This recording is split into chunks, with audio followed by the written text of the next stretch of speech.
So hello. As I was saying, it's a tough act to follow. My name is Ajay Singh Chaudhary, and I'm a core faculty member and a director at the Brooklyn Institute for Social Research. And the paper I'm going to read tonight is, I want to give like two little prefatory caveats before I dive into it. One is, or maybe three prefatory caveats. One, it's definitely like a working paper. It's something I'm trying to figure out right now. Two, it's like the second act in a three-act thing. They said tonight, think about 1968, sort of political upheaval, things like that. So I wanted to sort of take the part of this project and bring it to you that is really about sort of political subjects and revolution and things of this nature, although it's a little oblique. And three, this is part, so like, as I said, this is like the second act. The second act of what? The second act of a large project that is a political theory for the Anthropocene. So it's very much a political economy and political theory and engagement with the question of sort of carving out an ecological niche for human beings. Part one, which I'm just going to stipulate, was a sort of grand gesture towards the necessity of thinking, especially on the left, which can feel uncomfortable sometimes, about the state and the necessity of it. And part three, which is where this sort of ends and gestures and leads off to, is actually thinking about what it would mean to carve this sustainable niche for human beings. So, without further ado, this is Revolutionary Subjects, What is Mass Politics Today? Part 1, stating the question. Since the age of revolutions, the unit for political action, in particular democratic political action, has been some form of the mass. Nations, classes, groupings, even quite simply crowds, have all held the peculiar position of the political or historical subject. The 20th century in particular came to be defined by particular distinct mass democratic subjects. Think of everything from communism to fascism to nationalist movements of all stripes to anti-colonial coalitions.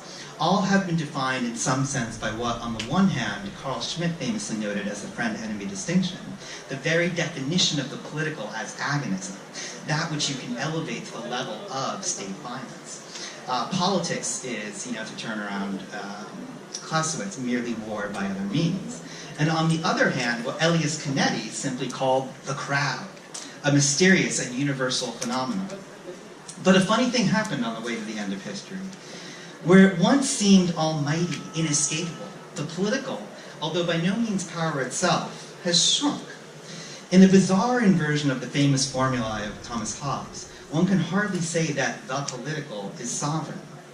There are only individuals and their families, declared Margaret Thatcher in her second most famous statement. It barely even needs ideology. There are only individuals and their families. But she never said anything about those individuals, those families, being equal. As power is concentrated as private, whether as wealth or as domination, as if these things are anything but additive, that possibility for the state, which was once consolidated to break the power of feudal lords, and again transformed to break the power of the kings who displaced those lords, to once again be publicly dominant over the private sovereignties that dominate our 21st century life, the old company town resurrected as the new corporate city-state, the old aristocratic family resurrected as the new concentration of wealth by marriage, the old forms of empire, Roman, Ottoman, Mughal, Persian, which were delicate balances of power between not only crown and subject, but language and region, religion and judiciary, are reborn as transnational treaty alliances, not of states in reality, but of monopoly capital and its employees, regional power and global equilibrium, ideologies and their ever more diverse, flat expressions of the same story. There are only individuals and their families. Thatcher's provocation has turned into a stunning oracle. Unlike the moments and movements noted above, today we see the strange spectacle of the image of the mass movement. Indeed, sometimes even the performance of the mass movement itself. And here I'm not interested in the antagonists, the aesthetized politics, which is not to say the policies of the dubious dominant units of our American political discourse, that is, Democrats and Republicans.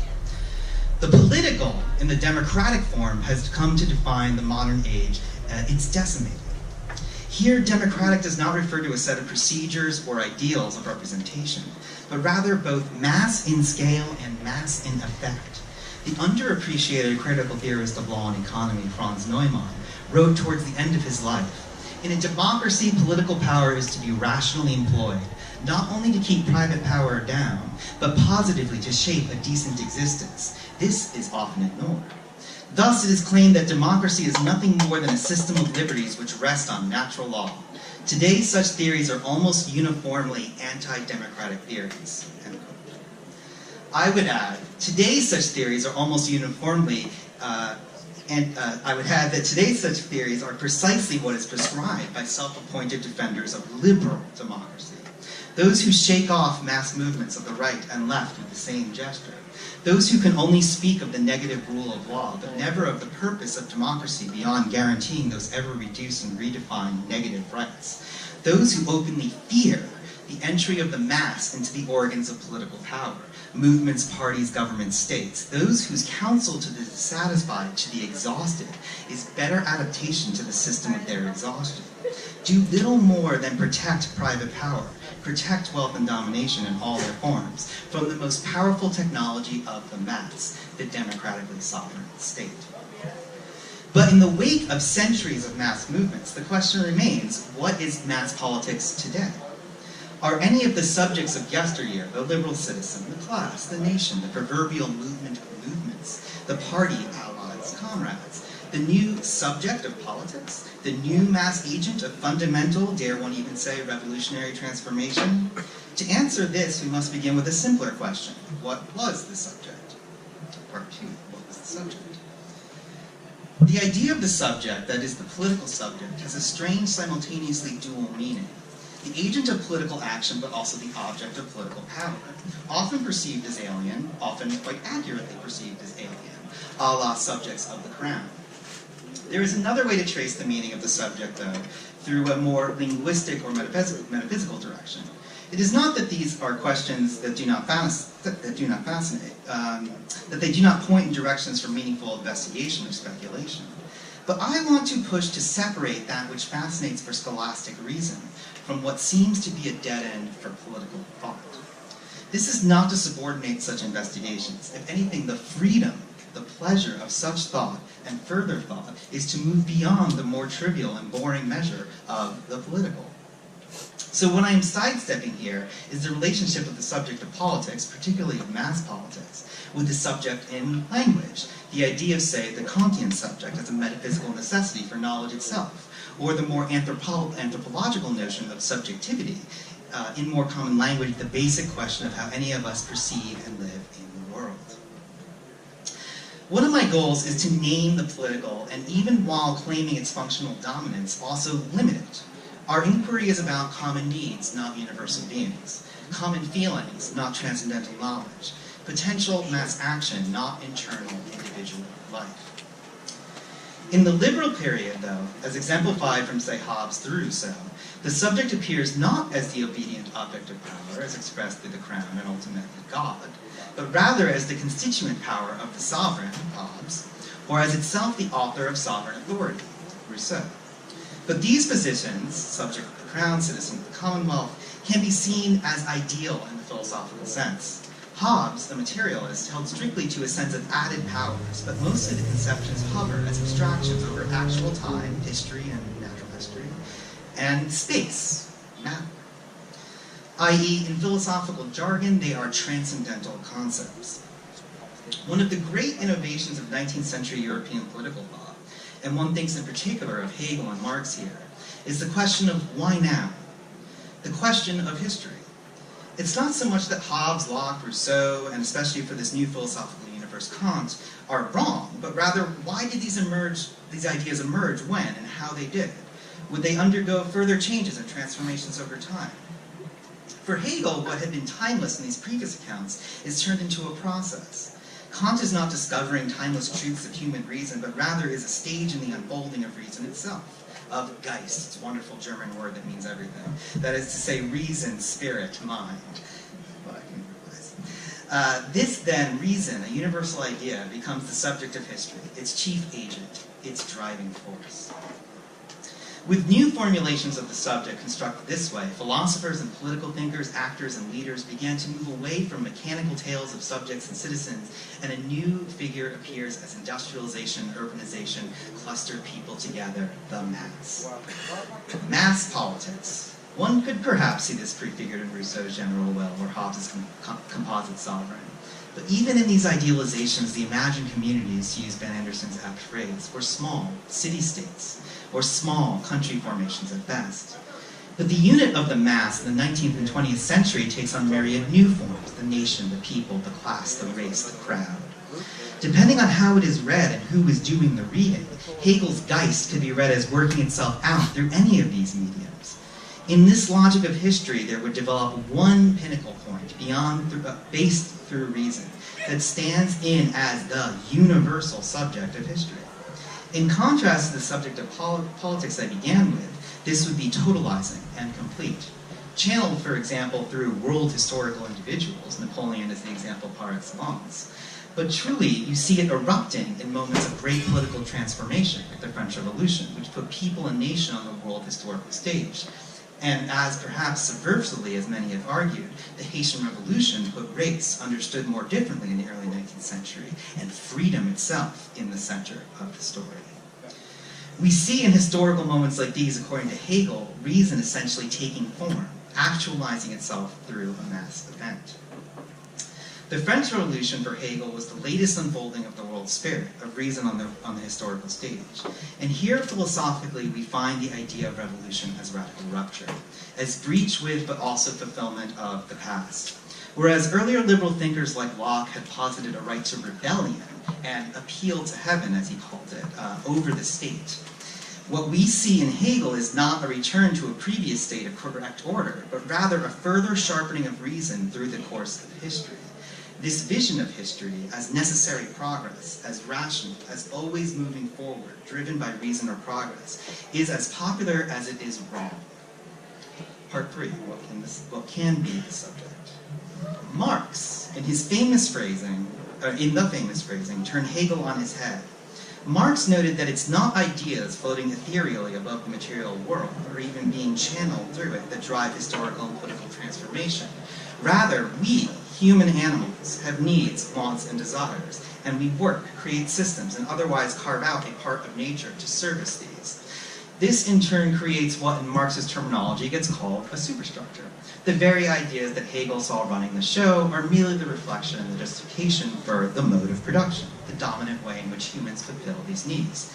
To make a quick example, humans predominantly do this today through the market, whereas in pre-modern Europe, humans predominantly did this through the maintenance of a subsistence farming system whose surplus went to local powers for production, i.e., that is to say, we live in capitalism, and previously Europeans, among others, lived in something we can roughly call feudalism. Instead of the stepladder to the end of history that Hegel imagined, Marx's analysis demonstrated an ever-simplifying prehistory. From complex class structures, think lords, priests, burghers, guildsmen, journeymen, serfs, and so on, into simple ones, bourgeoisie, owners of capital, and proletariat, workers, in particular urban, industrial workers, with wealth ever more concentrated on the one side and numbers ever more concentrated on the other. It is beyond the scope of this talk to go into the vast, and it is vast, literature that developed in many forms of Marxism. But suffice it to say that while much of Marx's descriptive analysis still bears fruit, the development of the proletariat as the subject of history suffered from several key dilemmas. 1. Even though Marx was aware that there would be vestigial elements in his simplified class structure, and indeed people who were repeatedly and often thrown out of the system altogether, he thought that proletarians would come to constitute a vast majority of the population in simple demographic terms. Proletarians, for Marx, are not simply workers, but part of a concentrated industrial economy, experiencing the production of commodities, working in close quarters, with a great deal of shared understanding and easy communication. In no country on earth, and indeed globally speaking to this day, were proletarians of this kind ever the majority. Probably the high watermark came in a country like Sweden in the mid-20th century, but urban industrial workers there still made up no more than 40% of the population. So no matter what form of politics a socialist was to take, revolutionary or reformist, democratic or otherwise, it was going to involve a coalition unlike what Marx imagined. For example, the Bolsheviks. Industrial workers, yes, but also peasants and soldiers, and a not insignificant amount of especially bourgeois intellectuals.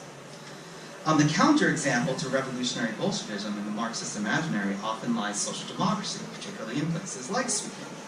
But while the gains of Swedish social democracy are not to be ignored, indeed they would be vast improvements for any emancipatory political movement. As Adam Jaworski and others have noted, once in power and committed to wringing concessions from capital, even a broad-based social democratic coalition is tied to the success of capital, and thus at its mercy when not surrounded by a larger militant social coalition.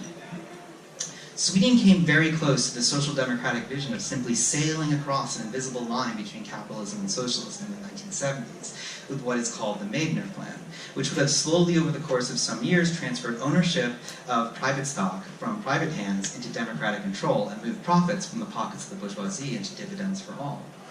But capital, seeing this for what it was, the final transfer of power from its hands, bought and offered labor a deal that the average worker rationally could never refuse. Massive raises, massive increases in quality of life, benefits, etc.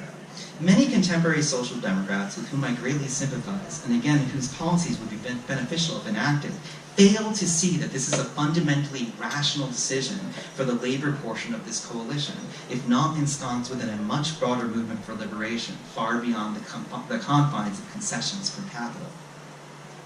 Finally, while Marx did in fact foresee that labor coalitions could be rent by racial caste systems, he did not see that the right would develop its own political movements far beyond mere reaction.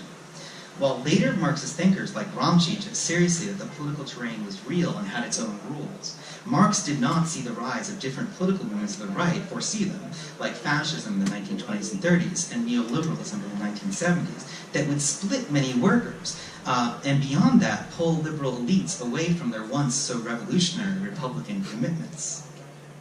For some time, and tonight's commemoration of 1968 is the perfect context to remember this, it was thought that not only was Marx off base about class formation, but also about immiseration and inequality. In the mid-1960s, most observers who looked to questions of inequality saw a world in which, indeed, in the liberal ideological ideal, arising not nationally but internationally, indeed developing now on shifting international planes, approaches an all-time high. Indeed, Marx's observations, particularly about the question of surplus value, essentially the amount of value that is the true source of profit, that which can be squeezed between the price of labor and the price of exchange, have proven even more valuable than he thought. As the work of contemporary scholars focused on what is now called the Anthropocene point out, surplus value can be squeezed not only out of labor, but out of other social systems as well. Non-compensated reproductive labor, often gendered and racialized. And of course, ecological systems, particularly energy, soil, the vast panoply of conditions that make up the niche that we humans live in. If there is a revolutionary project of the 21st century, it is a political project to carve, understand, and maintain this niche. If there is a crisis today of state, of society, of ecology, of legitimacy, it is a crisis of exhaustion. But who is the political agent whose project this is? To return to where we started, to where we took off, the political is agonistic and the political is mass. The medium of political struggle is the state.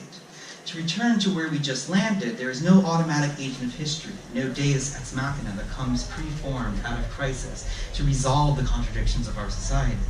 So here I will proffer a tentative proposition. It is the exhausted, across class, national, racial, and gendered boundaries, those who experience and recognize the fundamentally untenable nature of our social system in nature and of nature in our social system, who constitute a political subject waiting to be conjured. It might seem strange to rest or even play with the idea of turning to those who are connected through the political affect of exhaustion, quite literally the lack of energy, as a political base. But consider that in this past year in the United States alone, masses are moving again.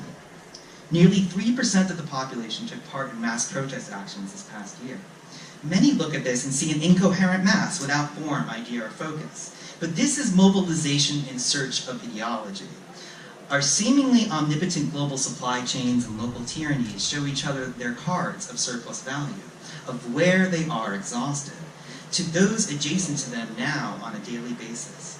You, me, we may not know firsthand the end of a coral reef or the inside of a Shenzhen manufacturing plant, or what truly happens when the political system is so exhausted that it collapses.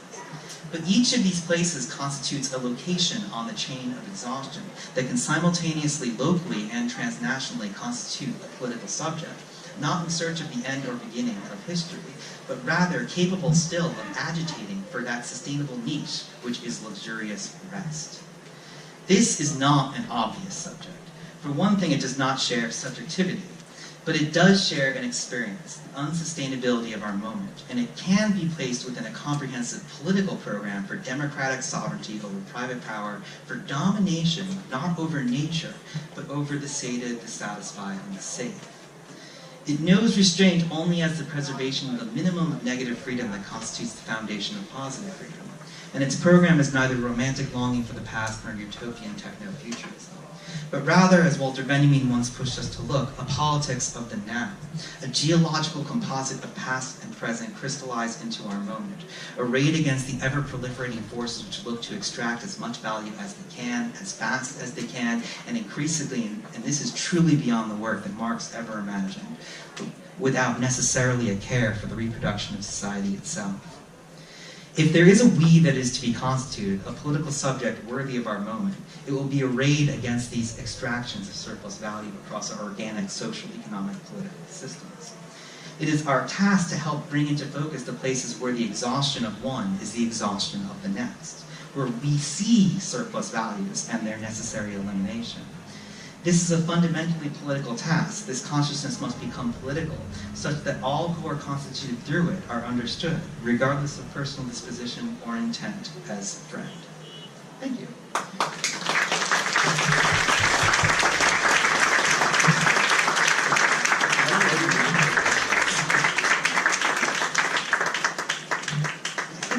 Are we taking questions or not? Questions? I have, yeah, part 3. No, I do take seriously this idea that, like, point of contact between exhaust and surplus value is a real thing. So, in the third part of this sort of project, I describe a sort of a circuit, if you will, right? If you think about fishermen who work near coral reefs, say off the coast of the Philippines, their wives, often it is generally like that, their wives are often doing care work in the Gulf or in Europe. And you can imagine, you can see the sort of shift of surplus value exhaustion from one site to the next, and think about a method of organizing. It's almost like supply chain organizing, but instead it's value chain organizing. Other questions? Yeah. What are you imagining is going to mediate between these seemingly disparate struggles cast across the value chain? I think that we need to revive the party form. Yeah, I'm really boring. States, parties, totally.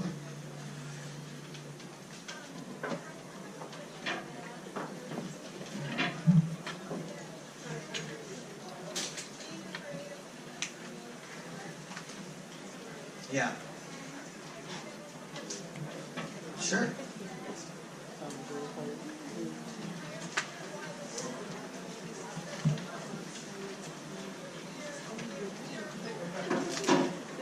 Uh-huh.